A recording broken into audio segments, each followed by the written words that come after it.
Selamat datang kembali pemirsa, selamat bergabung dengan channel Menuju Pemilu 2024. Bersama saya Putut Al-Huda, dalam beberapa menit ke depan saya akan membawakan berita terhangat terupdate di hari ini, yaitu politik dan artis. Silahkan tonton video ini sampai selesai agar kita gagal paham. Salam waras, salam NKRI. Hubungan pelik PDIP Demokrat yang tak hanya soal seteru Mega SB. Perseteruan antara PDIP dengan Partai Demokrat kembali mengemuka. Kali ini, Ketua Badan Pemenangan Pemilu, Bapilu, Demokrat, Andi Arief melempar pernyataan bahwa partainya dan PDIP tidak bisa melaksanakan komunikasi akibat kehadiran Sekjen PDIP, Hasto Kristianto. Andi menyebut ada faksi Hasto yang tidak ingin Partai Demokrat bisa berkomunikasi dengan partai berlambang banteng moncong putih itu, padahal parpol berlambang Mercy itu baik dengan kader PDIP. Kader PDIP sebagian besar mau berkomunikasi dengan Partai Demokrat, hanya kubu Pak Hasto yang tidak mau berkomunikasi.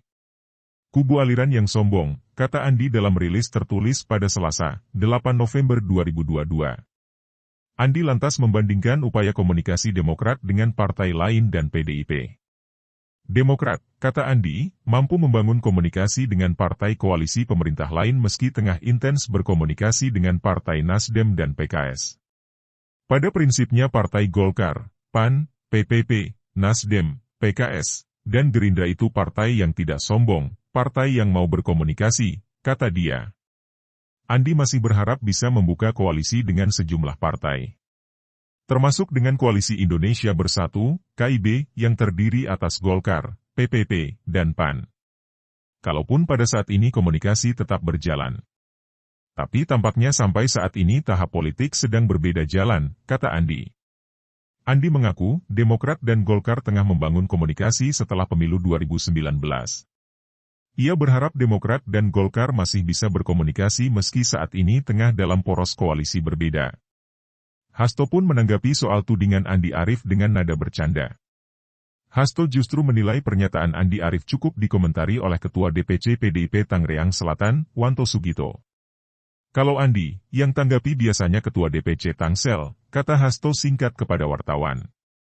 Berawal seteru Megawati SBY, berujung, air dan minyak, hubungan Demokrat dan PDIP memang pelik, terutama di tingkat pengurus pusat yang tidak begitu harmonis. Semua tidak lepas dari sejarah masa lalu antara Ketua Majelis Tinggi Partai Demokrat, Susilo Bambang Yudhoyono, SBY, dengan Ketua Umum PDIP, Megawati Soekarno Putri. Dalam laporan Tirto berjudul, Jika Megawati SBY masih memimpin, PDIP Demokrat mustahil berkoalisi, pada 2018 mengulas bagaimana awal mula sikap dingin Megawati kepada SBY. Sikap dingin tersebut masih kerap muncul antara SBY Mega lewat sejumlah simbol-simbol, salah satunya dengan ketiadaan antara SBY atau Megawati dalam setiap sidang tahunan DPR MPR. Pada sidang tahunan 2022, hanya Megawati yang hadir. Sementara SBY yang juga Presiden RI ke-6 justru tidak hadir. Hubungan personal Megawati SBY kemudian berimbas pada sikap politik Demokrat dan PDIP di tingkat pengurus pusat. Setelah Demokrat menang pemilu 2004, PDIP memposisikan diri berada di luar pemerintahan. Pada pemilu 2014, PDIP memenangkan pemilu, sementara Demokrat memilih menjadi oposisi. Jelang pemilu 2019, Jokowi sempat membangun komunikasi dengan Partai Demokrat. Beberapa kader PDIP pun mengaku membuka tangan dengan kedatangan Demokrat. Sinyal positif hubungan PDIP Demokrat sempat mengemuka dengan bertemunya Megawati dengan SBY pada saat pemakaman Ani Yudhoyono pada Juni 2019. Lalu, Puan mendatangi langsung kediaman SBY saat peringatan 40 hari meninggalnya Ani Yudhoyono. Akan tetapi, Demokrat lagi-lagi tidak bisa berkoalisi dan merapat ke kubu Prabowo pada pemilu 2019. Dalam menghadapi pemilu 2024, PDIP kembali menyatakan sikap mereka secara terbuka bahwa tidak akan berkomunikasi dengan PKS dan Demokrat. Hasto memastikan tidak bekerja sama dengan PKS. Sementara itu, kata Hasto, PDIP sulit bekerja sama dengan Demokrat akibat dinamika politik. Kalau saya pribadi sebagai sekjen memang tidak mudah untuk bekerja sama dengan Partai Demokrat karena dalam berbagai dinamika politik menunjukkan hal itu, kata dia, Kamis, 23 Juni 2022. Dia menjelaskan kultur pendukung PDIP sangat berbeda dengan Demokrat. Koalisi harus melihat emosional, bonding, pendukung PDI. Pendukung PDIP adalah rakyat wong cilik yang tidak suka berbagi bentuk kamuflase politik. Rakyat itu apa adanya, rakyat yang bicara dengan bahasa rakyat, sehingga aspek-aspek historis itu tetap dilakukan, kata Hasto. Faktor masa lalu masih membekas analis politik dari Indostrategi. Arief Nurul Imam menilai, pernyataan Andi Arief masih bersifat spekulatif bahwa kubu Hasto yang tidak ingin Demokrat berkomunikasi dengan PDIP. Akan tetapi, Imam memaklumi PDIP enggan berkomunikasi karena faktor sejarah masa lalu.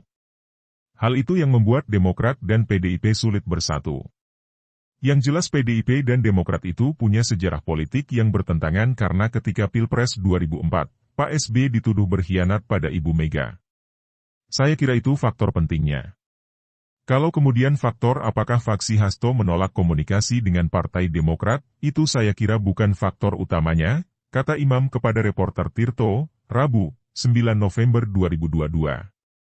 Imam mengatakan sejarah masa lalu lantas menjadi hambatan psikologis antara kedua pengurus pusat partai. Masalah tersebut menjadi konflik yang tidak kunjung berakhir karena masih ada ego politik antara salah satu atau kedua pihak. Menurut Imam, masalah PDIP Demokrat baru selesai jika kedua pihak menurunkan ego politik. Namun ia memastikan bahwa PDIP tidak akan mendapatkan keuntungan apapun jika menutup komunikasi dengan Demokrat. Sementara itu, dosen komunikasi politik Universitas Padjadjaran, Kunto Adi Wibowo mengaku tidak paham dengan klaim Andi Arief soal ada kubu Hasto maupun kesulitan komunikasi antara PDIP Demokrat akibat faksi Hasto. Namun ia menilai, permasalahan masa lalu Megawati dan SB memang memicu sikap egoisme partai agar tidak berkoalisi. Mungkin itu, masa lalu hubungan Megawati SB, jadi lebih emosional bagi kader-kader PDIP yang lain gitu kan. Karena ada pride mungkin, ada urusan kebanggaan partai, yang itu menjadi menyulitkan dua partai ini untuk berkomunikasi walaupun secara ideologi sebenarnya, kan, enggak terlalu berseberangan gitu, kata Kunto. Kunto menilai, kader partai tidak memiliki masalah seperti Jokowi maupun Puan Maharani kepada gerbong Demokrat. Ia yakin para kader PDIP maupun Demokrat berteman dan main bareng, tetapi PDIP dan Demokrat memutuskan untuk berhadap-hadapan demi mengikat pemilih. Cuma, kan, secara panggung politik ini kan Demokrat sekarang di luar pemerintahan, sedangkan PDIP itu adalah partai pemerintah, kan, gitu. Jadi secara posisi politik di parlemen itu, jadi model identitas partai untuk mudah dikenali oleh pemilihnya nanti di 2024, kata Kunto. Kunto menilai, positioning tersebut berharga bagi PDIP maupun Demokrat dalam menjaga pemilih. Sebagai contoh, Demokrat tentu tidak ingin suara anti pemerintah yang dikapitalisasi selama 10 tahun terakhir hilang karena berhubungan dengan PDIP.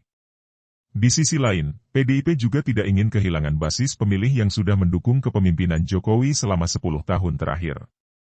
Jadi menurut saya, masing-masing punya positioning sendiri-sendiri dan sebenarnya apakah mungkin itu dikompromikan? Ya sangat mungkin. Cuma, kan, problemnya batas dari kompromi itu apa akhirnya? Apakah dengan mengorbankan positioning yang sudah dibangun selama 10 tahun ini, kata Kunto.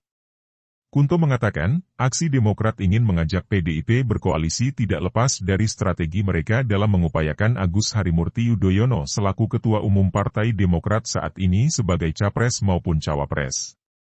Hal ini tidak lepas dari bagaimana masih alotnya calon koalisi Nasdem Demokrat PKS yang berencana mengusung Anies Baswedan. Kunto menduga, upaya komunikasi tidak hanya untuk mencari alternatif menyukseskan AHY jadi bakal Capres atau Cawapres, tetapi juga opsi lain di luar narasi koalisi yang ada melekat di Partai Demokrat. Jadi komunikasi dengan semua partai menurut saya sangat penting untuk bisa ada kontingensi plan menuju 2024. Kalau koalisi yang sudah ada sekarang atau calon koalisi yang sudah terbayang sekarang ternyata bubar di tengah jalan gitu, kata Kunto.